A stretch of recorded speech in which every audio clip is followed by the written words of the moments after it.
Bonsoir frères et sœurs, ça dépendra de l'heure à laquelle vous nous capterez. Ça peut être bonsoir, ça peut être bonjour.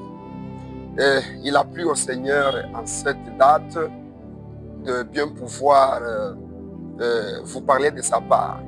Vous êtes prophète, vous êtes évangéliste, docteur, diacre. Alors je vous respecte et j'honore votre onction. Mais en ce moment, le Saint-Esprit nous a mis à cœur de venir vous parler sur un grand point que je vais essayer juste de présenter. On va développer ça avec le temps. Il s'agirait ici du calendrier prophétique. Là, je suis dans le livre de Daniel. Je prends le chapitre 9 de ce livre. C'est un chapitre qui nous parle des 70 semaines de la prophétie de Daniel. Le 9e chapitre de Daniel, comme je le disais, c'est un grand chapitre. C'est un grand chapitre parmi d'autres grands chapitres qui se trouvent dans la Bible tout entière. Je vais dire quoi ici? C'est dans ce chapitre ici où l'Éternel a signifié à Daniel tout ce qui arrivera par rapport au Messie, par rapport au salut, par rapport à tout ce qui se passe même dans ce 21e siècle.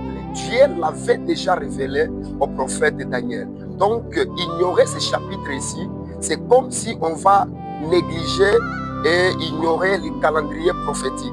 Parce qu'on ne peut pas vivre dans ce monde actuel sans un calendrier quelque part. Parce que la Bible dit, la nature elle-même ne vous enseigne-t-elle pas?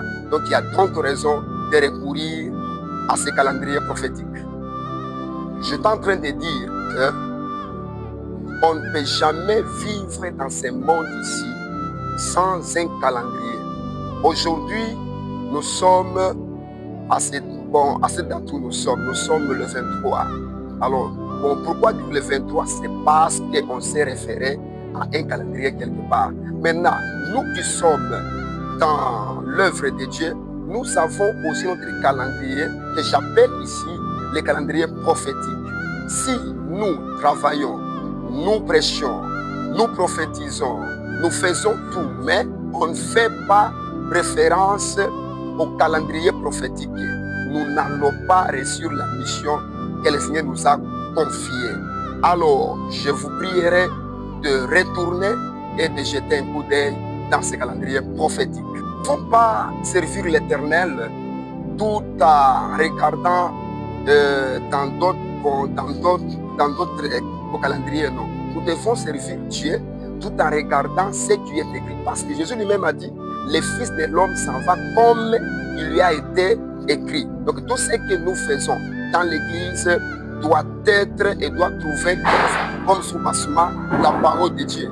Et cette parole de Dieu, beaucoup plus, on doit recourir dans le calendrier prophétique que nous trouvons dans Daniel chapitre 9, qui est un calendrier dans lequel l'Éternel a tout révélé à ce qui est par rapport à ce que nous faisons.